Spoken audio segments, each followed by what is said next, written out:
Welcome to This Week in the PNFL. I'm your host, Mark Hill. Along with me as well is Dean Chambers and Mitch Grawl. How are we doing this evening, fellas? Very good. How are you? Doing Fantastic. awesome, awesome. So, we were sitting here talking pre-show, and we were talking about the middle topic that we had last week about the 4 and 6 teams and seeing how they were going to do going into this weekend. And as it was pointed out, all of the 4 and 6 teams lost. Um, Wah, I wah. am sure none of us, myself, Dean, we it definitely was not in the books. We did not see it that way, but it's just Enjoying amazing. the 4 and 7 party. Yeah. Yeah. Yeah. So, Hey, I went, can I be the first to say congratulations, guys, for being in the 4 and 7 club? mm-mm-mm-mm-mm. That no, I don't want to be in that club. the 4 and 7 club day. Yeah. Yeah, but we're Hey, the four there. and seven club is Always the better last than the four and club. eight club, so just don't join that one then. Yes, this is true. This is true. At least we gotta be try not to get into that 4 and 8 club. Try to pull ourselves out of it. So we're gonna go on and jump into this week's games and middle topic. We're gonna talk about trade deadline, what some teams are gonna do, what they think they should do.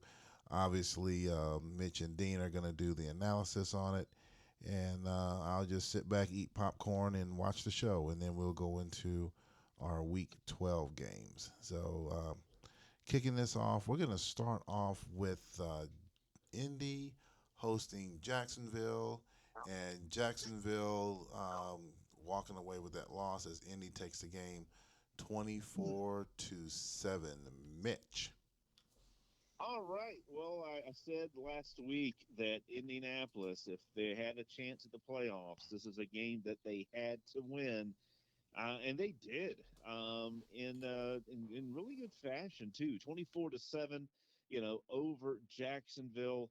Jordan Love with a nice game out there, throw for 219 and a touchdown. So he continues to move out of the shadow of Kyle Allen there in Indianapolis, making fans forget about him this year as he has Indy on a nice a little playoff run here. And another win or two, and I think they can just about punch that ticket in for the playoffs. Dean, what do you think? I will say it again. The curse of Kyle Allen is done. It doesn't exist anymore, and I'm sure that Coach Tim would agree with that more than ever. It was a solid win. They needed the win, and it's one of the few games I actually predicted correctly last week. And yeah, let's get them one step closer to making the postseason. So great win for them. Yeah. All right. Next game, we have New England hosting Kansas City, and Kansas City walked out with a 30-20 victory. Dean. Yeah, this was a stronger offensive performance of the Chiefs than expected. I had said that the Chiefs would win but not cover the spread, but they scored 30 points and they covered that spread. I think it was an 8.5 spread and they won by 10 points. Baker Mayfield had a solid day, completing 70% of his passes, only one touchdown pass, but that got the job done. Solid win by the Chiefs. All right. Coach Grawl, what do you got for us with your team this week? Well, after having to run wind sprints for not being able to cover kickoffs very well, outside of that, felt really good about the team's performance. Out there, as Dean said, Baker had another solid game. He's continued to perform very well this season. So it was happy with that. And the rushing game, ETN, he did get player of the game even though he only rushed for 44 yards, but he did get those coveted 2 touchdowns, which seems to be what we always look for in these player of the game and player of the week announcements. And so my MVP of the game was my field goal kicker. He was 3 for 3, and seeing that is usually pretty rare. So happy with the win, and we'll move on. We're on to Las Vegas. All right. Speaking of Las Vegas, Vegas went into Seattle, and as crushing as I have to report, they walked away with a 21-16 victory on this one. Mitch. Well, I will say, I was not happy to see, Mitch Trubisky win a Player of the Game and or Player of the Week award, and actually be on the winning side of the game. I think he's had a couple this season where he's been on the losing side. So Trubisky, a solid game there, 254 for 200, for 200, 254 with 2 touchdowns. The ground game had some struggles against that tough Seattle defense, but Trubisky was able to make enough plays to squeeze out the 5 point victory. I will say, Zach Wilson has been playing better of late for you, but apparently the backfield did not get off the airplane as I'm sure you're well aware, Mark. He had some struggles running the football, but I'll let Dean talk about that a little bit. Dean, go ahead. Yeah, I suspect also that that interception didn't help. It was only one, but the 5 point score would lose it pretty close. And this was a tough game for Seattle. Um, Seattle ended up, as we discussed in the pregame show, being one of four of the 4-6 teams that ended up going to 4-7, and the Raiders joined that club by winning this game. They're also now 4-7. So now we have 5 teams with 4 wins that will either join the 4-8 club or will advance to 5-7. We'll see about that this weekend. Yeah. And we're going to have a team that's, I predict, is going to join that 5-7 club that's currently 5-6. Yeah, I'll say that definitely the running game just wasn't there at all, just horrendous. So hats off to Vegas on that. Managed to do a good stop on that. The passing game was the passing game. I mean, you put the yards up, but you know, we got to have everything um, working on that, and by not having that, you see the results. So, Yeah, I do have a question for you, Mark. yeah. What since I have the Raiders coming up, this week. Well, so what was it that your team did to scare that field goal kicker? Because Everly was 0 for 3 on field goals, so this could have been a 30-16 game. But obviously, you did something to scare the guy. Any pointers you can give me? You put all your big guys up front, and when the ball is snapped, do all you can to get into his face, and he can hear those. He hears those feet stomping in. He just gets a little bit on that rattled side. Put some war in. Tell your players when they're in the locker room, put their war paint on, because that war paint will get to them also, and that's it. Gotcha. Okay, I wrote that down. I There you appreciate go. that. It's I all have, it's all visualization. The visualization is going to get him. Gotcha. I have a quick question. It seemed like it was just a couple of seasons ago, Mark, that our 2 teams had the league's only 1,000-yard rushers, and now it seems like this season neither of our teams are very good at running the ball. Yeah, I think that they're probably the one thing I can say about this is that I noticed when I came into the league, everybody was passing, passing, passing, passing. Now they're starting to see that okay, some teams are still on that passing train, but others are trying to get into that running mode, and I think they're starting to tune into that and watching the films. I think they're doing a lot more watching on the Defending game. it better? Do I now? Are you saying they're defending it better? I think they're starting to defend it better. You might be right. I think they're seeing that because again, it's always been just a passing league, but now it's like, well, wait a minute, I'm getting burnt. I can control the passing, but I'm getting torched on the ground. Okay, which teams are shifting more towards the running game and away from the passing? I think that's what's doing it. So, All right, moving on. Next game on the list, we have San Francisco hosting Pittsburgh, and San Francisco walking away with a 17-6 win. Dean. Yeah, I think the big story here is the lack of offense by the Steelers.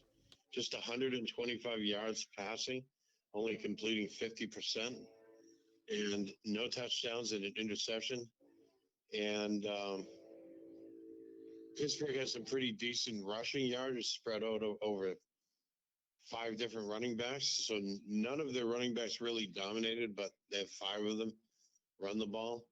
But I think when your passing game is that inefficient, the 49ers were able to score 17 points and win this game, and that pretty much decided it.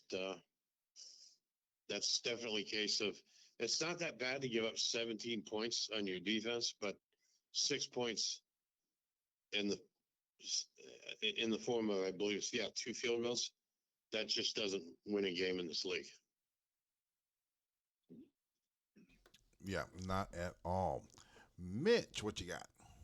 Well, we just talked about teams, having a hard time running the football. Well, Pittsburgh did not have a hard time running the football this week against San Francisco, who, by the way, has the number three scoring defense in the league, just in case y'all did not realize this. But yeah, Pittsburgh ran the ball 141 yards, 6.7 yards a carry. And, the 125 yards passing for Pittsburgh, that's, other than last week when they just tried to throw it every down, that's actually a pretty high amount of passing yards for Pittsburgh. I think they've won 3 games with 100 yards or less passing this year, but eventually that luck will run out if you're not able to balance that offense out a little bit and put up some points. And I think that's what happened this week. All right. Next game that we have on our list is Chicago. Excuse me. We have Chicago and Atlanta. And Chicago hosting Atlanta. Very, well, I'll let these guys describe it. Where Chicago walked away with a 37-16 victory. Mitch. Well, this was an anticipated matchup. It was a playoff rematch from last year where Atlanta was able to score a big upset against Chicago. At that time, Atlanta was led by Justin Fields at quarterback, and this time around, Justin Fields was leading the way for Chicago and got some redemption there for Chicago, losing that playoff game, but also the well chronicled, journey that Justin has had since the Super Bowl debacle last year. So, 4 touchdowns, 313 yards for Fields, winning player of the week, looked very very solid. Atlanta had some opportunities to tighten the game, but Chicago just too much. And I think had a lot of revenge on the mind after that playoff loss last year. So, Dean, what were your takeaways from the game? I don't know what takeaway you can get from this. Is there any positive points in this? The defense wasn't very good. The offense wasn't very good. The rushing game was mediocre. Well, hey, Danucci did have 2 touchdowns and no interceptions. There you go. There's your positive to take. And you had the ball for 5 minutes more than Chicago. So there's 2 positives for you, Dean. There you go. See, I'm Mr. Positive today. But it didn't lead to much scoring, though. Well, it did lead to a win. You didn't say, lead to a win. You said are some positives. I'm trying to give you some positives, Dean. So. Okay. Um, Anything else you have on that one, Dean? Pretty much just summed it up. Just a rough day at the office, huh? Yeah. Yeah, pretty much. Okay. Well, Next. we'll say, similar to Seattle's special teams, Atlanta's special teams was really able to spook the field goal kicker for Atlanta, making them 0 for 2. So there's three positives for you, Dean, to take away Putting from on this that one. war face. Putting on that war That's face. right. Next game we have is New York Giants going into Detroit and walking away with a 26-17 victory. Dean. Yeah, this was a pretty tough matchup, and I remember I was expecting the Giants to win, and early on in the game, Detroit was looking pretty good, and they had taken a lead of something like 7 or 9 points or whatever until the Giants came back. So I think it was kind of a story of two games. The Lions looked better in the first half, and then the Giants pretty much were strong in the second half and ended up winning the game. And the Giants went for a fourth down 5 times and made 4 of them, which they kind of had to do because they were 5 of 15 on third down conversions. So they picked up an additional 4 of those on fourth down, which helped keep some of those drives alive. And that may have been the difference in winning this game. All right. Mitch, what do you got? Yeah, I thought that, I don't know, I think I said last week, I didn't know why, but, just kind of had a gut feeling Detroit would win this game. And, well, apparently that was just indigestion because Detroit did not win this game. And in fact, it took their field goal kicker hitting 3 field goals to make this game look, even somewhat competitive on the scoreboard. New York statistically dominated this game, and Barkley, even though didn't have a great game, the rushing was able to at least keep the Detroit defense honest enough so that Jones could get some good air going and get a couple of touchdowns, but. I don't know. I thought Detroit might sneak up, and you know how Detroit will do every third or fourth game, really kind of step up and put a thumping on somebody, but it didn't happen this week. All right. Next game we have is New Orleans going into Anaheim, and Anaheim's woes continue as New Orleans walked away with a 27-14 victory. Mitch. Well, this game, looked like Roseanne Barr in the early '90s. Ugly.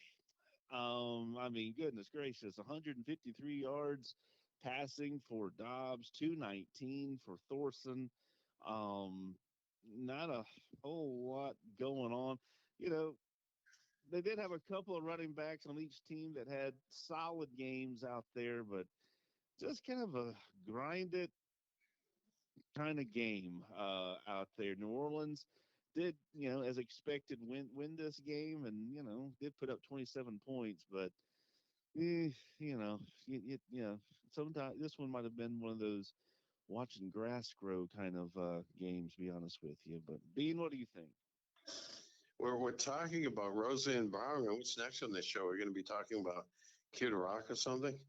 No, yeah, Anaheim definitely continue to struggle, and they're not having a very good season. A lot less so than we had expected going into the season, where we thought Anaheim might, take the next step and be more competitive after looking pretty good in some of their games last season. I guess we're still not sure where the Saints are going to finish. They may get into postseason, they may not. I mean, they definitely needed this game, and let's see what they do over the last 5 weeks of the season. Yeah, they got a tough 5 games. I think 2 against Chicago, 1 against the Redskins. So definitely needed this game to keep themselves in the running.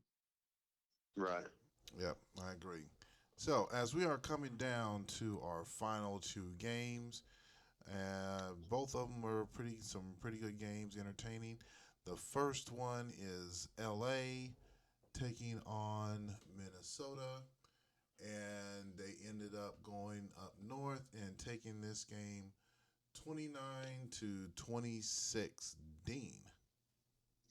Yeah, I think this game could have gone either way. Statistically, it was pretty close. And I had predicted that Minnesota would win this game. I just thought that the edge would go to them, but it came down to the end, and it ended up being decided by a field goal that the Chargers kicked and won this game. It's a big win for them. It puts them just a game behind the Chiefs in the standings and gives them a step in the right direction for making postseason. And it's interesting to note that the Chargers were once 2-4, the same as last season. They had been 2-4, and they've won 5 games in a row since then. So it kind of mirrors last season. They may end up finishing with 10 or 11 wins and either winning the division or getting a wild card spot. But this team is probably going to have a chance at defending their Super Bowl title. All right. Mitch.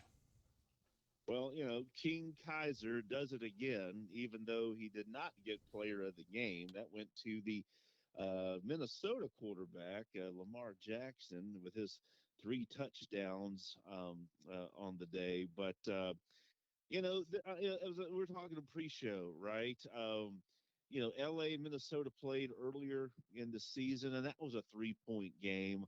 Went LA's way, and so basically, you got the 2 games between Minnesota and Los Angeles where a 3-point swing or 4-point swing in those games the other direction, and we're talking Minnesota 7-4. Kind of greasing up for a playoff run, and LA trying to hang on, but instead it's the other way around. So, expected nothing less from these teams to battle it out there. And so, it's tell you the AFC West, man. I love my AFC West teams, except when I'm playing them. But other than that, it's always fun to watch these games and us go after each other. So great game, guys. All right. So, uh, as we are coming down to the last game that we have for this week, and could be a preview of our Super Bowl game, we have the New York Jets hosting Washington, and the Jets walking away with a 27-17 win. Mitch. Well, this is when I laugh about not that Washington lost or anything like that. I mean, this was expected to be a competitive game, and it was. But player of the game, Jason Huntley. You think, oh wow, what did he do in this game? Well, let's see. He had 3 carries for 33 yards and a touchdown, and he also had 3 receptions for 49 yards. So apparently, 6 touches and what would that be? Like 80 yards and a touchdown, get your player of the game. So hey, I don't know what formula this thing uses, but But he also caught the ball 3 times for 49 yards, so that doesn't hurt either. well, that's what I said. He had 6 touches for about 80.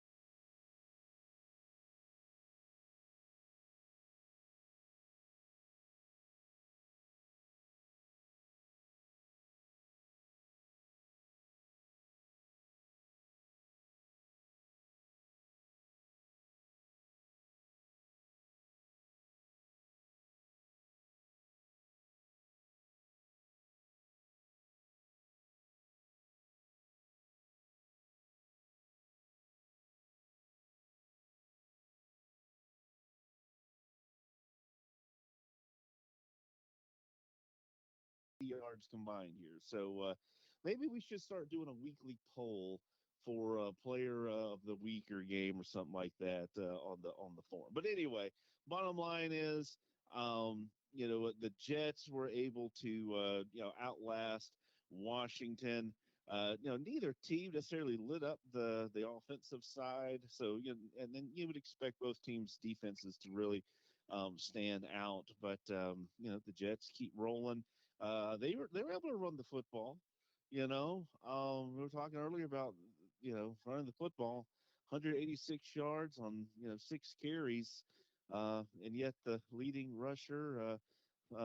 2 rushers for the Jets, didn't even get player of the game. Huntley did, but anyway, what are you thinking about this? What were your takeaways from this one, Dean? Yeah, I think both teams played fairly well. The Jets played a little bit better, but if you watch what the Jets do, they're usually fairly effective at running the ball. But they spread the carries out among several of their running backs, just like they did in this game. So the Jets never have 1,000 yard rusher, but they'll have like three or four running backs with 500 or 600 yards, and as a team, they run the ball very well. And this game is an example of that. They ran 186 yards against a solid run defense that Washington has. So that really made the difference. That's the difference. That allowed them to outscore the Redskins by 10 points and win this game. The effective rushing. I mean, Jones wasn't that bad, 17 of 31, 55%. He did throw an interception, which didn't appear to cost him too much. But I think that running game, 186 yards, really made the difference to the Jets and allowed them to beat a tough Washington team. All right. So as they keep rolling right along, I told you guys earlier in the season that the Jets they were on a mission after last season, and clearly um, they're doing their thing. That's all I can say. Just I just knew it, so I called it out. Anyway, moving on, middle segment. So we are coming up to the trade deadline. As we come to the trade deadline, I know there's some teams that are on the bubble and they're trying to make some final roster moves. As they make their moves, trying to look at what players are out there, uh, where they're going to try to pick up on the free agent market. They're going to find doing some final trading, or are there going to be teams out there going on a full blown dumpster fire sale to set up for next season? We kind of talked about that a little bit in pregame. How certain teams just love this time of year because they can stockpile on first round picks. Um, so we're just gonna kick this around with both of you guys to see what do you think is going to happen with this trade deadline coming up, and we're going to start this one off with Mitch. Go for it. All right. Well, I really don't know what to expect. I know we haven't had a whole lot of trading being done during the season so far, and I mean, unless there's injuries involved, like last year, Chicago having to scramble to find quarterbacks because of all those injuries they had. I mean, we don't have a ton of trades, but with some of those rule changes that we had, um, I think last off season, and restricting the postseason trading or preseason trading, I guess however you want to look at it, for teams. We might see some more going on. Me personally, I mean, I really don't know. I really don't know what I would do since I'm, still obviously in the playoff run here. So definitely not looking to dump talent or look for a bunch of picks at this point. Some teams though, I'm looking at the standings and maybe it's time to assess your current talent and seeing what you can maybe scramble some multiple draft picks or something for some talent coming. I don't know, but I know Dean, you've been a little bit more active at looking at some trades and some scenarios for trades due to expiring contracts and all that. So I'm curious to see kind of what you're thinking because you're always a little bit more involved in those kinds of things than I am. So what are you thinking this is going to look like here over the next 6 or 7 days? Well, for my team, I've addressed most of that in letting go a few of those players that weren't going to be signed anyway, replacing them with players that are almost of equal value in the so-called fire sale that was never really a fire sale. But I don't anticipate any moves. I don't think there's going to be a lot of moves overall. There might be two or three trades, but I don't think there's going to be anything major. There might be a player here and there that one of the teams that believes they're out of playoff contention might trade for a draft pick just to get something. But even those teams, I think will be looking at their roster and thinking that they're really solid players that they're trying to rebuild their team around. they'll want those players to have a chance for next season. So I don't see anyone really having a true fire sale and like trading away a bunch of their players that other teams are going to trade for to just gain an advantage over the last 4 or 5 weeks of the season. I just don't see that. I don't think there'll be many trades. There might be 2 or 3 fairly small trades. Someone will trade an offensive guard that's getting up there in age, or maybe a couple of players that are playing their last season that failed their physicals might be getting traded by a 4-7 or a 3-8 team to a playoff contender that might be able to use a guard or a tackle or a defensive end for depth that's going to retire at the end of the season anyway. Nothing major though. You'll probably see a few small trades. I don't see anything major though. What are you thinking, Mark? Well, I'm thinking that I think I kind of concur with you guys. I think there's not going to be anything that's heavy out there. Um, I think this is going to be some small movements by the teams, picking up maybe a receiver or a defensive back or um, running back. Nothing real, no heavy um, major trades or someone trying to stock up for next season. I think it's just going to be just some little minor tweaks by certain teams. That's mainly the teams that are on the bubble, um, for the playoff run. So, could be LA, could be Indy over on the AFC side. On the NFC side, could be New York, could be New Orleans or San Francisco. So it's just those teams that are just on that bubble thinking, okay, if I get this one added person, that might be the one that I just need to go ahead and move me over to push me over to that next level. So um, nothing too heavy, but just something real, just a little fine tuning there. That's my opinion. Would you guys agree with that? Yeah, that's about the most we'll see. Yep. Yeah, I mean, it'd be interesting to see some of these teams. I think you brought it up, that have some solid players that pass the physical. So they've got, obviously this season and at least next season remaining. Some of these teams that are 4-7 and below, maybe looking to shop some of those guys around, trying to get some, maybe get some draft picks or something for next year to some of these, uh, you know, higher ranked teams. I see a couple of players that are out there that I might shoot a note or two to some coaches to see what kind of interest they have in making a deal. But I'm not gonna. I don't think anyone necessarily is looking to bet the farm right now on this one player. So we'll see how it works out. All right.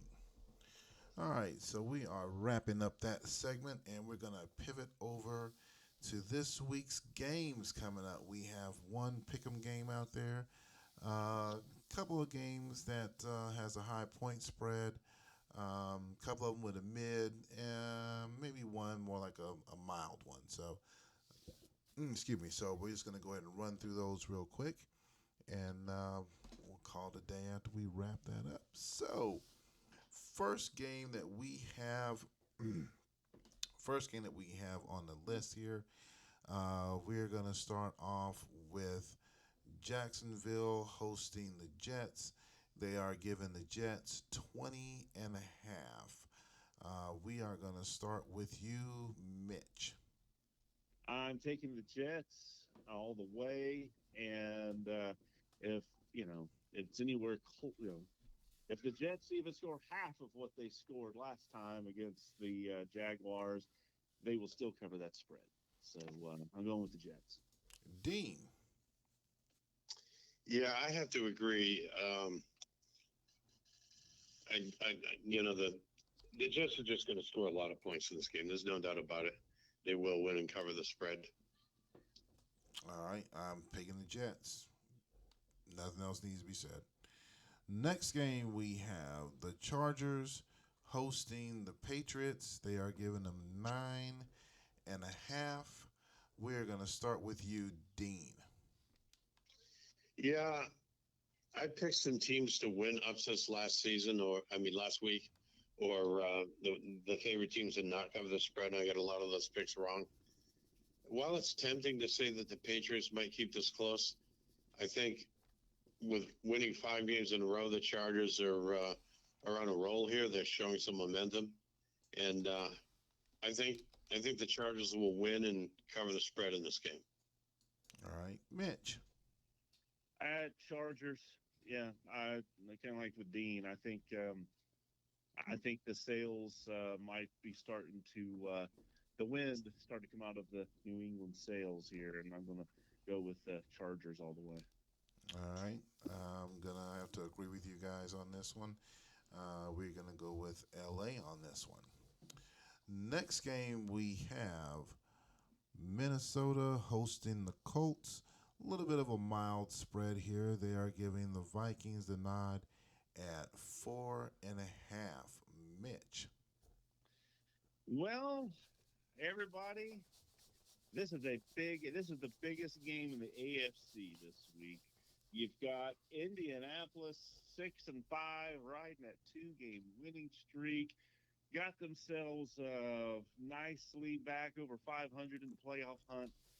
On the flip side, you've got the Vikings, the grizzled veteran Vikings, who, have lost some very tough games at 5-6. So their backs are against the wall. They've got to have this game against the Indianapolis to keep their playoff hopes alive. You all know how I feel about my AFC teams, my AFC West teams in particular. So I am going lead pipe lock, put out the second mortgage. Vikings will win this game, and they will keep the playoff hopes alive for a clean sweep of AFC West teams here in the playoffs. So that's where I'm going with there, Mark. All right, Dean. Well, speaking of lead pipe locks, the last couple of weeks, my lead pipe lock has been more like a lead pipe curse.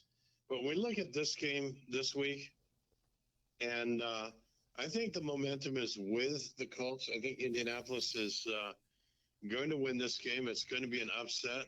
This is one of the few upsets I am picking this week. And yes, I am also making it my lead pipe lock.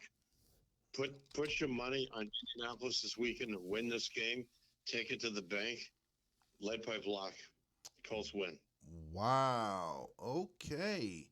A dual lead. This is the second week for a dual lead pipe lock. Okay. Ooh, let's see. What are we gonna do here? I think I'm gonna go with Minnesota. No lead pipe lock just yet, but I am going with Minnesota on this one. Next game we have Kansas City hosting Las Vegas, and they are giving KC 10.5. Dean. Yeah, I think the Raiders will play this game tough, but I think the difference would be the Chiefs' defense, and I'm picking the Chiefs to win this game. All right, Mitch. I will definitely, go with the home team there, and take the Chiefs. Take the Chiefs. Have to win this game. Gotta keep the Chargers at bay for crying out loud. They're right on my heels again. All right, got somebody nipping at your heels, huh? All Yep. right, I'm just going to round this out with the group, and I'm going to take KC on this one as well. Next game, we have New York Giants hosting Washington, and they are giving Washington 7.5. Dean. Yeah, I think this is a key game where the Giants are going to show us that they're going to break through and make the postseason this season, or they're not. And I think this is where they do it. And they do it by getting an upset win over Jerry's Redskins, something they have done on occasion. So I'm predicting it this week. This is one of the few upsets I am predicting. Giants are going to win this game. All right, Mitch. No, no. Washington wins. Jerry does not lose 3 games in a row, especially if they're playing rival New York Giants. Jerry and the Redskins all day. All right. Yeah, remember someone saying that Jerry doesn't lose 3 times in a row to Detroit. And Jerry lost to Detroit in the NFC Championship game. So Well, hey, they're not playing Detroit this week. They're playing the Giants. I'm still going with Maybe it's the Washington. divisional game, but nonetheless, it was playoff. All right. So I remember that too. Trust me, I remember that too. I'm gonna stick with a tradition here. I don't think Washington's gonna go for a third loss. They're gonna come off the schneid and they're gonna take this one. So I'm going for the Redskins on this game. Next game we have San Francisco hosting Atlanta. They are giving the Niners 6.5. Mitch. Oh man, now we're getting to these tight games here. You know, Atlanta has to win, no doubt about it. They actually probably need to run the table to keep their playoff hopes alive. Got San Francisco battling there with the Giants and New Orleans at 6-5. Uh, I'm going to take the home team, and I'm going to go with San Francisco. I think the PPP that the coach has left behind is going to be solid and enough for the win. All righty. Dean, what your boys gonna do this week?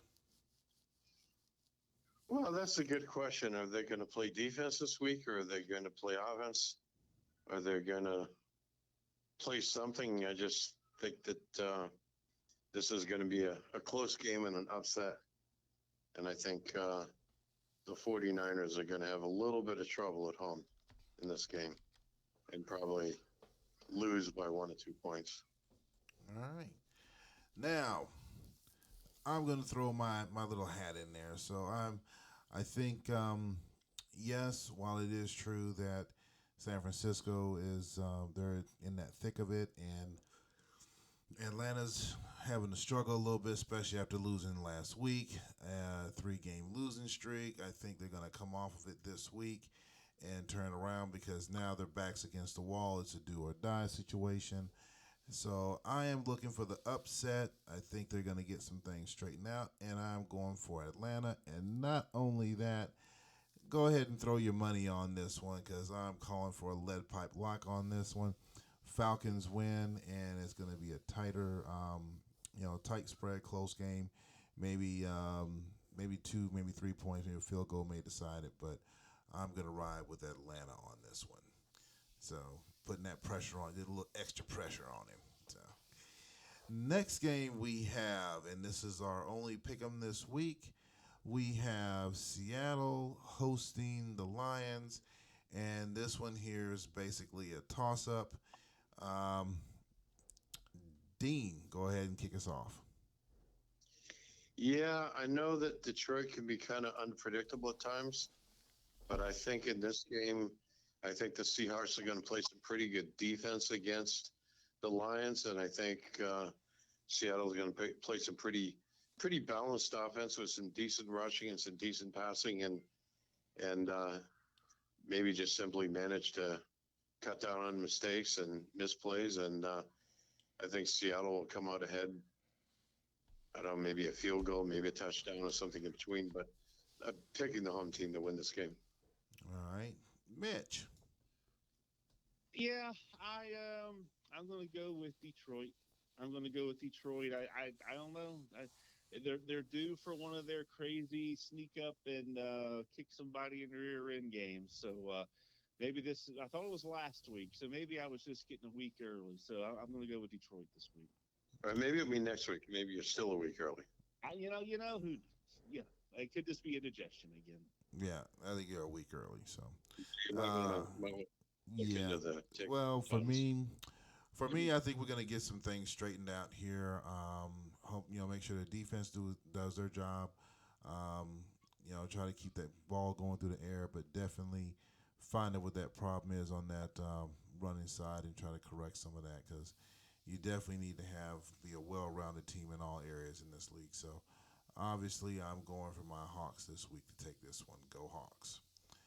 Next game, as we come down to our final two, next game that we have on the list is New Orleans. New Orleans hosting Chicago. This is a pretty decent sized spread. They are giving the Cardinals 10.5. Mitch. Oh man, what to do here, right? I mean, whew, must win for New Orleans, but I think Chicago's got enough left in the tank after that battle last week against Atlanta, so I'm going to go with Chicago.